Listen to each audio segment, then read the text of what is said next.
have the presentation of Her Excellency Sara Al-Mahdi from Sharjah Chamber of Commerce, and then we would follow it by a panel. How are you guys? My name is Sara Al-Madani. I'm a board member in the Chamber of Commerce and Industry in Sharjah. I'm also a board member in the UAE SME and SME Council and Enterprises in the Ministry of Economy in Dubai. So we have obviously seen a lot of changes happening in the infrastructure of the economy in terms of commerce and so many other things. So I'm going to highlight just a couple of points and information from an insider who was in the UAE SME Council and Enterprises. So I'm just going to fill you up with a lot of information, some numbers, and what's happening, what's going to happen, and what has been done. So basically, in the UAE, we had an obstacle when it comes to SMEs, and especially for people in business and the economy. The term SME, small, medium enterprises, or whether you're a big business as well. What makes you small, what makes you medium, and what makes you a big company, and what makes you a startup? How do I know I'm a startup that became a small business? How do I know I moved into medium business? How does the government talk to you? Who are you? How do they know who you are, and how do they know if you improved? The bank, how does a bank treat you in terms of loans and support and all that? When should a government stop supporting a small business? So all these terms were undefined. We did not know who is what and why and where. We were just, feeling, okay, I did this much money this year, I've done this much money next year, I'm doing this much now, so I think I'm a medium business at the moment. What the country did is they put a council, which is the UAE SME Council and Enterprises. We are led by the Minister of Economy, and we created this board that will take decisions and create the logistics for people in the industry. We've set the terms down, so now we know who's a small business, we know who's a medium business, and we know who's a large business, and we know who's a startup. So the bank knows how to address you, and they know how to work with you, and the government knows how to find you and address you, and you know how to work with yourself as well. So all these things were defined, and they're going to be released in 2017. As we all know, the bankruptcy law has been done already. This is also a big step forward, and it has been released, I think, 2 months ago with the new details and everything. Even in terms of funding and loans and all that, we've changed all the rules and all the details of them, and it's all going to be launched in 2017 and published. Now, I remember once I was sitting home and I was on Twitter, and then I saw a tweet by His Highness Sheikh Mohammed. It said we're celebrating the last barrel of oil in 2050. For a country to say that, a country whose economy depends on oil 70%, to say we're going to celebrate the last barrel of oil, this shows you a lot of leadership. This shows you a lot of strategizing, a lot of commitment into a goal. So basically, the economy is going to move from being an oil-dependent economy to a non-oil-dependent economy. So this is a big change that's going to happen. And a lot of changes are taking place internally and externally in the landscapes, and we've seen a lot of differences so far. Definitely, all these positive changes, they are a welcoming news, especially for the country that has been suffering for so long and suffered from spillovers from commodities prices, and we all know that. And we know how that touched every country and economy. So all these positive changes, they're going to have a big impact on the country. So far, in 2016, the GDP growth was around 2.6%. In 2017, with all the things happening and the changes that are taking place, in 2016 it was 2.4. So in 2017, we are expecting a 2.7 change, which is a huge change for us. I'm based in both governments, Dubai and Sharjah, so what I told you now is about the country as a whole, but I'm going to speak to you from a Sharjah perspective, because we all know that Sharjah is rising at the moment. Dubai is getting there. Sharjah is just starting to lay down its infrastructure. Actually, we started zoning, because when it comes to the economy, you need to zone your country. Where should that particular part of the economy be? Where should that be? Urban planning, all these things, they all come together hand in hand. In Sharjah, back then, if somebody would come and tell us in the government, okay, I want to start a business in, let's say, the F&B, and where should I start? We would not know where to advise them seriously, based on footfall, expectation, and I'm sorry, I'm dyslexic, profitability. So it would be so hard to address them a location to move to and have a growing business. So zoning has been taking place already in Sharjah. So, and we've seen a lot of change. You guys know that in the economy of China, with the crisis, didn't get affected by the crisis. Nothing happened. Why? Because the economy of China depends on its SMEs. And they're the ones making the economy. They're the backbone of the economy. And this is where we're going to be positioning the UAE as well. That's why you see the governments and the concentration, even of banks. For God's sakes, banks, they're stopped giving big companies loans and they're giving them to startups and to small businesses. Because if crisis happens or anything goes wrong, their expenses are less, so we know for sure that the return is going to be there. There's going to be commitment towards it. So everybody has their eyes on the rising of the SMEs. They are the backbone of the industry.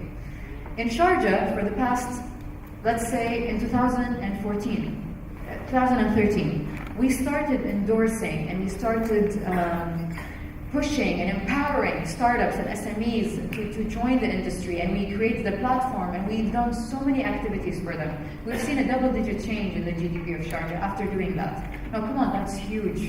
That's a huge number for such a sector that has been existing for a long time in the economy, but the light hasn't been shined on them.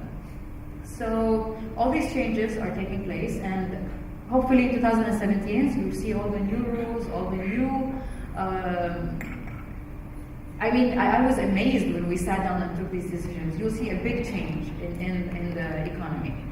Now, as like a person from Sharjah, I was thinking, okay, the country, the city itself, it contributes a lot and it pays a lot of money and it pushes a lot of energy into social responsibility. So what happened is we sat down. I'm the youngest board member there, so that shows you the vision of His Highness Sheikh Sultan is that he wants new blood. He wants young blood in the government, so organic change can take place, or change can take place organically. So I sat down and I was sitting with the chairman of the board and His Highness, and I was like, we spend a lot of money on social responsibility, but where is it going? Okay, how much money are you spending? I'm not going to give you an exact number. I'll just give you a number. Let's say 10 million dirhams a year on just social responsibility. Why don't we just take a cut from that amount and just pour it into supporting the youth? When I say youth, I don't mean youth of age, I mean youth of mind and idea. So in the youth and in these people in the startup industry and these people that are passionate and that can be they can add an asset to the economy. So we created a project under His Highness's wing, which is called Sharjah Scene. And Sharjah Scene is about three things. It's activate, incubate, award. So activate is basically we engage the economy and we engage the community. Whether you're a mother at home, whether you're a retired man, whether you are in business or not, we will engage you in the economy. The second pillar is called incubate. And that's where we worked so hard, and we've been traveling the world for 2 years, doing research, extensive data collection, and a lot of hard work, until we created an incubator based in Sharjah in the Chamber of Commerce. It's going to be launched in Jan with His Highness. And this incubator is one of a kind. We did not take the success stories of all the incubators around the world. By the way, when I say incubator, please don't misunderstand me. I don't mean in a place where young people go to just become who they want to be. No, an incubator can be for a person from the age of 18 up to the age of 60. An incubator can take anybody. It's just, we speak about a young idea, a fresh idea, an innovative idea. So we created an incubator based on the mistakes of every single incubator in the world. We went to Paris, we went to the States, we went to London, we went to Italy. I didn't ask them, what is your success stories? I asked them, what did you do wrong? What happened to your failures? What went wrong? And tell us all about it. We took all these things created an incubator, one of a kind in the Middle East.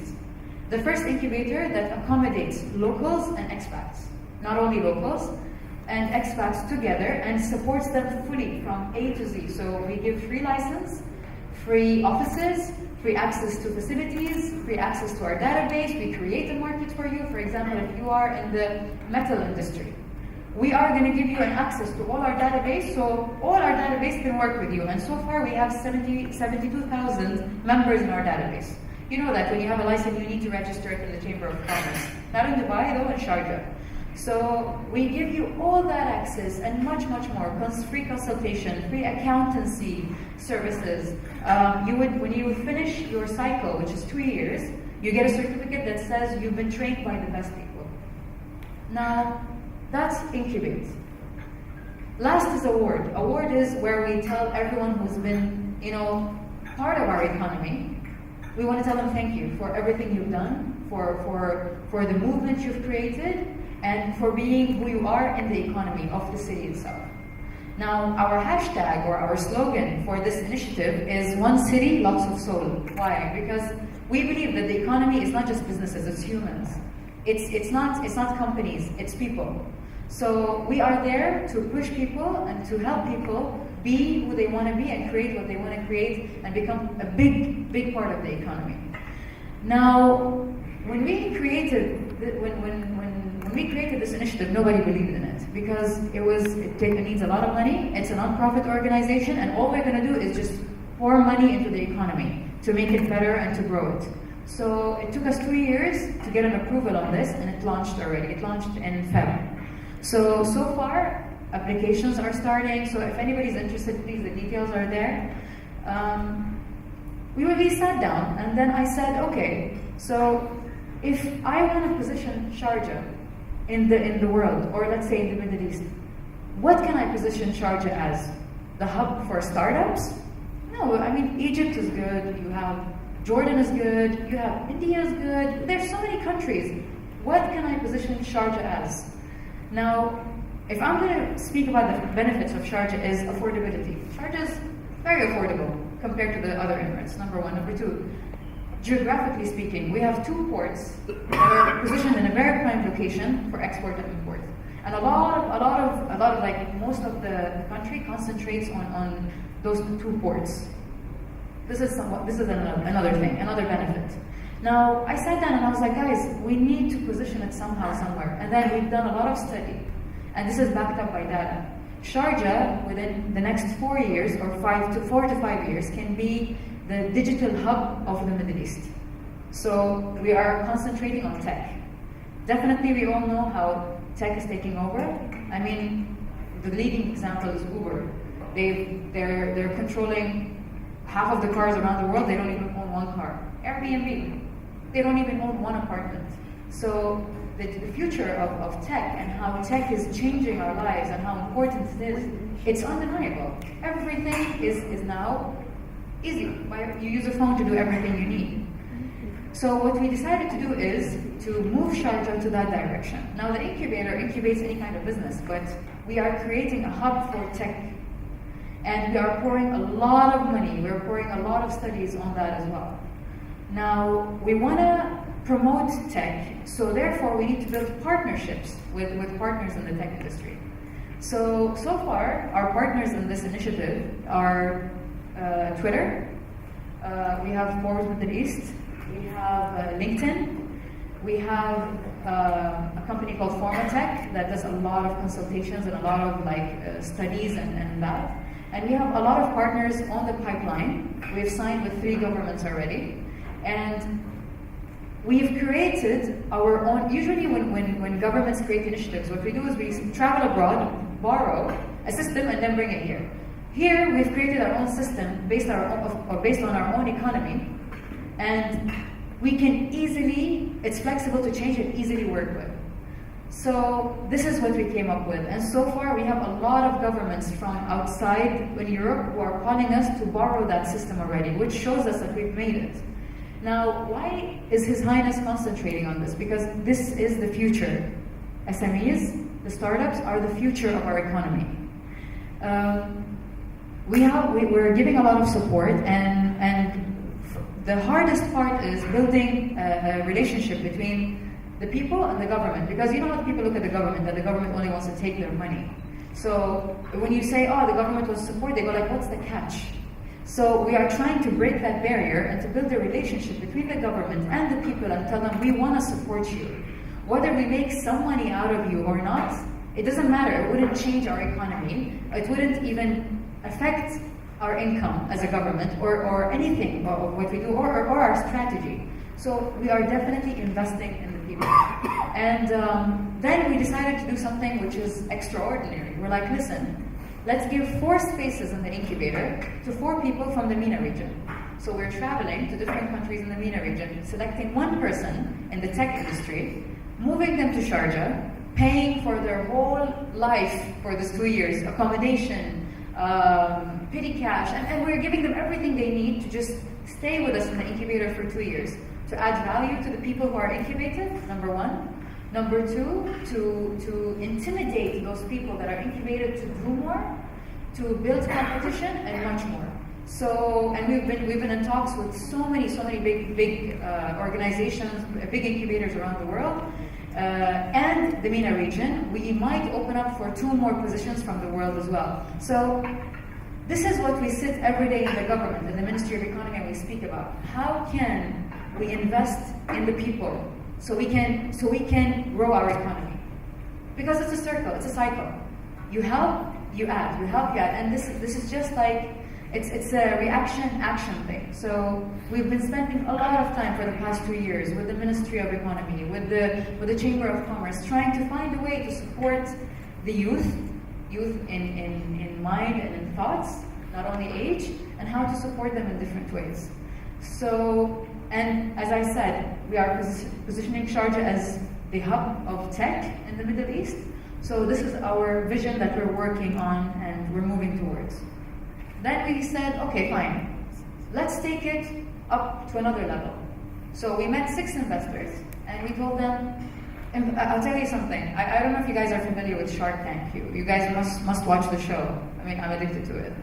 Typical businesswoman. So when Shark Tank, you have the investors sitting down there and then discussing money live on air in front of people, in front of other investors.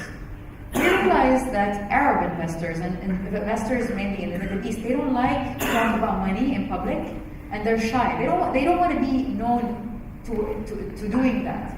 So we decided to do something called the Investors Bank, which is investors, they invest money every single year. These 6 investors, we already contacted them and we already signed with them. And what they do is they put their money and then they hire consultants on their behalf to either, let's say give them seed funding, or whether it's they want to be, it's a venture capital. So it's so many things we can do with whoever comes and pitches to our investors, consultants.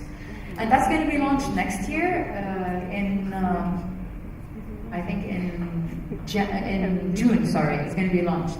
And it's going to also, what's fun about it is it's going to be filmed in a studio in the incubator as well. We have a studio for everybody who, you know how social media is very important now. So all these people can rent a studio to shoot things, to take pictures, and everything is like free of cost for the incubated people. So we're going to shoot it there, and we're going to have it live on air and on YouTube and so many other channels. And this is the future of the UAE. Because these kind of things have been happening for a long time, but in UAE it's kind of still new, and the attitude towards these kind of things is, we sat down with like a bunch, they were around 30 people, and we told them, listen, what if we started crowdfunding? Would you sign up for crowdfunding? They're like, no, I don't need charity. It's not charity, crowdfunding is not charity. Fine, what about venture capital? What about seed funding? And the attitude towards that is, I'd rather take a loan from a bank than to actually go through these things, because I don't need charity. I don't need to sell myself or my idea or do anything for people. And the attitude towards these kind of things is still fresh here. People don't understand it. So we're trying to also build awareness about that and to show them that this is your future. This is how people grow, how most of these companies started. It was just a tiny gesture or a jump start, and then they took on. So basically, this is the future of the economy. This is what's happening, and this is what the government has been doing, and this is why you see Sheikh Mohammed moving around with these young people and interacting, because we are trying to inspire them. Honestly, there's a quote, there's a thing that I always tell my team. They always say that women need to be empowered, okay, to do business or whatever, or to do anything. Even the youth, they need to be empowered. I say nobody needs to be empowered. They need to be inspired, because the women and the youth and all these people are already strong, but they just need to be inspired towards the right direction. So we are trying not to just empower, we are inspiring them. His Highness is trying to inspire them to be better leaders, better people, and contributors to the economy.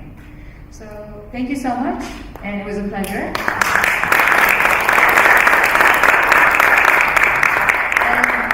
I just want to say one thing that I always say in every talk I give, because I believe that people avoid it a lot. I might have been successful 3 times, but I failed 300 times. So a person you see here in 2 different governments, and I have 3 businesses. I have a restaurant, I have a fashion line, and a consultation office. All of these things, and this human you see in front of you, failed over 300 times and lost everything over and over again. So please don't be intimidated by failure. It doesn't break you, it makes you. Thank you. Very inspiring. I think it's fantastic what you're doing for the youth and the people of the country, and for the business community as well. I'm a technology guy. My name is Mubarak. I'm from Petroserve, head of IT in Qatar. Quite passionate about the tech industry myself. One of the things I'm doing right now, I'm doing executive MBA at Cambridge University, and we're investigating the tech scene in Cambridge, the Cambridge Fen, the startup industry. We're also looking into the Silicon Valley startup industry. I just wanted to hear your opinion, how you feel Sharjah differs from, say, the UK or Silicon Valley, and what benefits or advantages there are for tech investor startups to set up in Sharjah. No, the thing is, I'll tell you something. Sharjah has a lot of difficulties.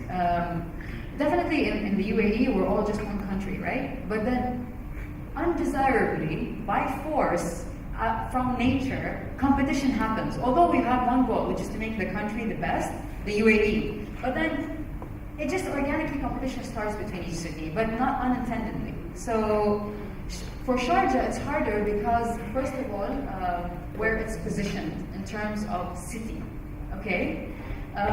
Footfall in Sharjah is even harder. Like, it's different. And in the governments of Dubai, Abu Dhabi, and other cities, the governments are all linked together. In Sharjah, the governments are not linked together. So this was one of the biggest factors that slowed a lot of our progress, which is, for us to get something done, we need to go to this government, convince them, and if they're not convinced, oh my God, what do? We go to this government, we convince them, so they're not synchronized. And this is where what we're trying to do for the next 5 years, is synchronize the government so we can be as fast as Dubai in taking decisions and doing a lot of things.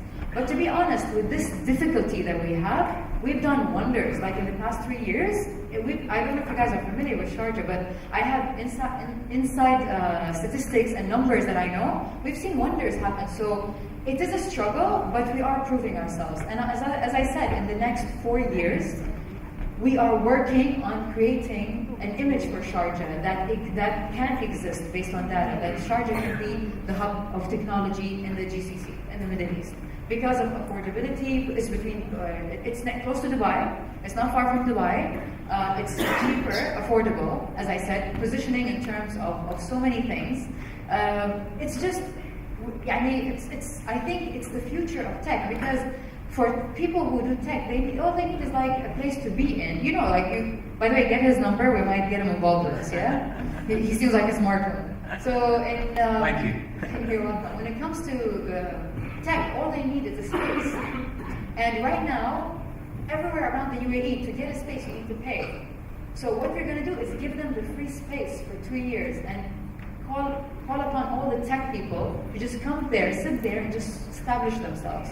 So I can't say Sharjah is going to change today or tomorrow or next year, but I promise you, within the next 4 years, you will see that change happen. Thank you. Wish you well. Thank you. Any more questions? What is the government of Sharjah doing to enable these SMEs? I mean, once you incubate these SMEs and they are standing on their feet, let's say, Yeah. is there anything the government is doing to award them certain projects, probably, or percentage of bigger projects within the government?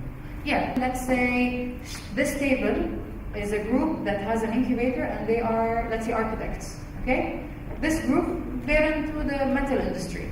This group is in the F&B industry. So what we do is, we will tell everyone we work with, every government, that we will buy metal from here. And we are going to get food from here for every event, and then we are going to get that from here. So even if you're a travel agent, we'll start buying the tickets from you. So we will become your client, number one. All the governments will become your client. Our database, which is 72,000 members, will also become your client. We will give you access to everything we have. It's a very transparent relationship, and we are very, very transparent about what we will offer people. It's direct access to database, and we will also promote you. And even we do this thing, the Chamber of Commerce does this. We do it. Every year we go to 5 different countries and we exhibit. We will take you, the incubated people, with us to this exhibition free of charge. So basically, everything you need will be available there at zero cost. All we need is you as a person, your idea, your passion to just join us and just make your dream come true. And even, let's say, your 2 years are done. You feel like you're not ready yet. You feel like the rent is too expensive out there. So we have a business center. A business center, the rent is so cheap where you can move from an incubator to a business center and just settle there, and there's no timeline. The incubator is 2 years per person, per project, but the business center is open. You can stay there for 10, 15 years if you want. And the rent is very cheap. It's like, it's peanuts, the rent. So we have everything planned, even for the people who leave, even for the people who don't make it in the incubator, because the auditions are very fun. It's like, Arab Idol. We have them on stage, the panels sit down, and they butcher them, and fights happen, and all these arguments, and then us and our partners, we filter the list and then select the people who are incubated. So whoever doesn't make it, we don't let them go. We take them back, and we tell them, look, you need a business partner. Look, you need financial courses. Look, and we give them access to these things as well. We don't let go of people without giving them the upper hand and tell them, look, we will help you. We will do something with you.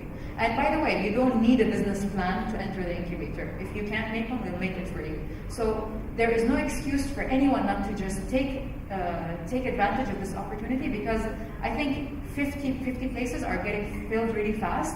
And if you really believe in your idea and you have something you can add to your economy, definitely come through and see us. Thank you. Any more questions? Hi everyone, my name is Shalima from Spread Communications, a PR firm. We actually are Sarah's team. Do you feel like the Arab world is slowly accepting startups and boutique agencies? I mean, I know that Sharjah Chamber and Sharjah Singing, you've hired us and we're a boutique firm. Do you see that trend catching on? Are you seeing more government agencies and huge brands target startups and support them more and more in the Arab world? Yes, I mean, it's trending. Everyone's like startup, and support startup. But you know what's dangerous? Is once you get these people they're right here, all the startups, they're right here. What do you do with them? You can destroy their career if you're not strategized and if you don't have a program for them that is really, really based on studies and a program that is tailored to this caliber of people and their mentality and their situation. You kill them.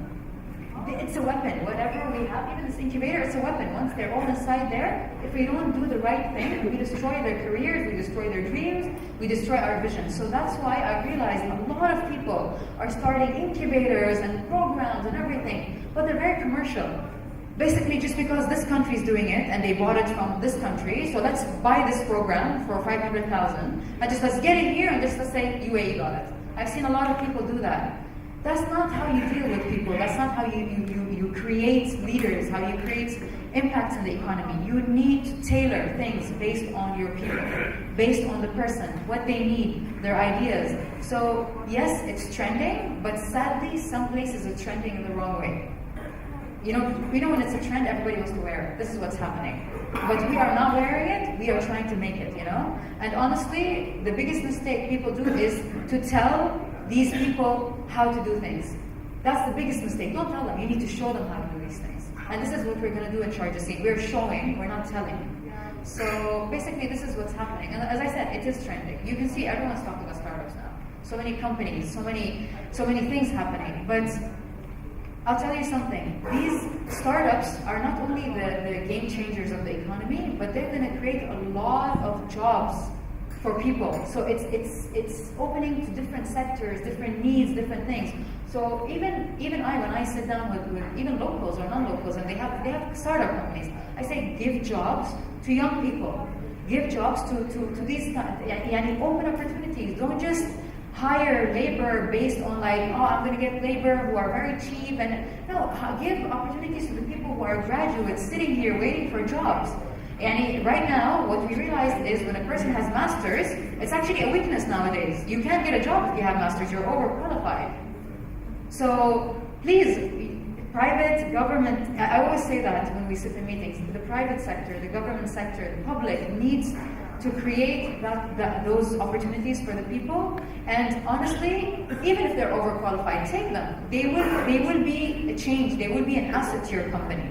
I mean, overqualification is good, it's not bad. So invest in people, please. And this is something we've been screaming out to everyone, and give people opportunities.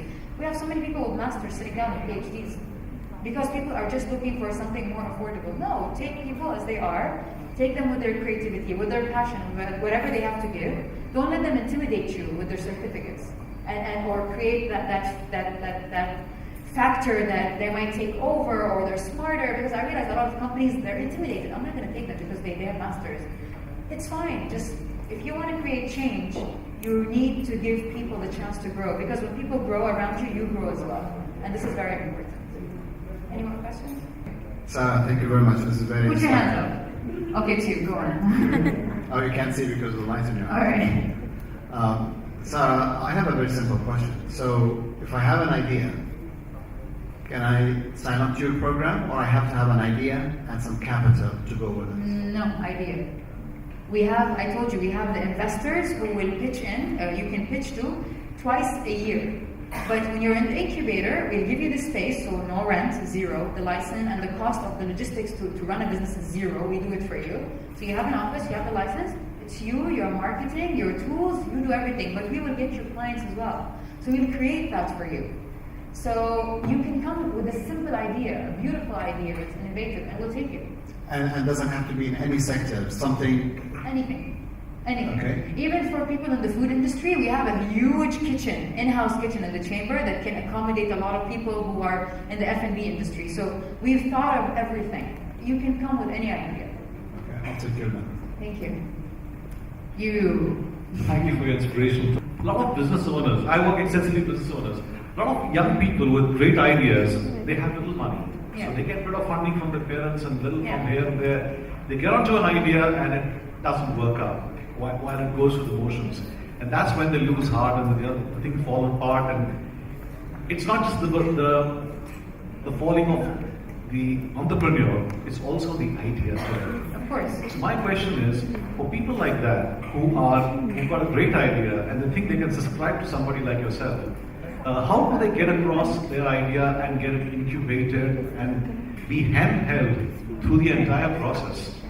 Okay, I'll give you an example. We had, and my team, the girls, they know. I have one guy there, so the guy knows. So they know. Once we had this guy who came in to the auditions, got on stage, confident. I was like, oh my God, yes, confidence. The minute he opened his mouth, I asked him to leave. Because he said, I don't need you, whether you like my idea or not. And my idea is amazing. I don't need you. If you guys need me, I don't care. And if it works, it works. I was like, get out. I was like, right now, get out. He's like, but to be honest, his idea was magic. $1 million idea. But the problem is his attitude. How is he going to treat his staff in the future? Okay? How is he going to work with his clients in the future? So people, a lot of people disregard the importance of a person's personality, the entrepreneur's personality, and his engagement and his management skills, leadership skills. They like them. They don't even know it's important. They think, okay, I have an office, I have staff, yay, I'm a businessman. It's very wrong. And for the people who lose their, we all know, startups, what's their problem? What makes them fail? Cash flow. It's known. There's no cash flow. The idea is amazing, but there isn't enough cash to sustain it at the beginning. It dies, he loses his interest. If a person is passionate about something, he will not die when the cash flow stops. He'll find ways. I'll give you an example. Like, I don't know if you guys, some of you are here are business owners, but me as a business owner, in my, let's say, my boutique, I have months when people are traveling for 2 months. And It's zero. It's down floor for 2 months. If I wasn't passionate about what I did, I would have shut down a long time ago. But because passion is my glue to what I do, it glues me to everything, so I stay put until people come back and it's the season again. So business is about ups and downs, and you need to take it at its highest and its lowest. If you can't take it at its lowest, then you cannot sustain it at its highest. It's known. What we do is we teach people the first thing in the incubator is how to be passionate about what you do, and how to find out whether this is your passion or not. Because if you're not passionate, it's not going to work. If you don't wake up every morning and dying to make your vision come true, it's not going to work. You need to build an emotional relationship with your vision and to say, I love this, I want to do it every day. And this is how, once the cash flow is gone and you're failing, you'd get up and you search for funding, you'll search for help, you will search for a way to get out of it. I failed. I once, in 2013, had a partnership and my partner robbed me and I lost zero. I had zero in my bank account. I had to sell my cars and my parents and my friends, and I couldn't help you. I was like, no, I don't want anyone to help me. I started this and I can start it all over again from zero because I'm an entrepreneur. I put the foundations of my business. I know every single pillar that's holding my business, and if one went down, I can rebuild it again. And from zero, because I'm passionate, everything came back again, and I'm opening a restaurant now because I am passionate about it. So a lot of people misunderstand and they don't even take into consideration passion. It's very important. Passion is lethal. I swear it's a weapon. If somebody's passionate, nobody can stop them. So we do educate them how to deal with themselves because there's a lot of emotions involved in business. Whether you believe it or not, I've been doing business for 15 years. I've opened my first shop when I was 15. So I am telling you, honestly, from an experience of 15 years in the industry,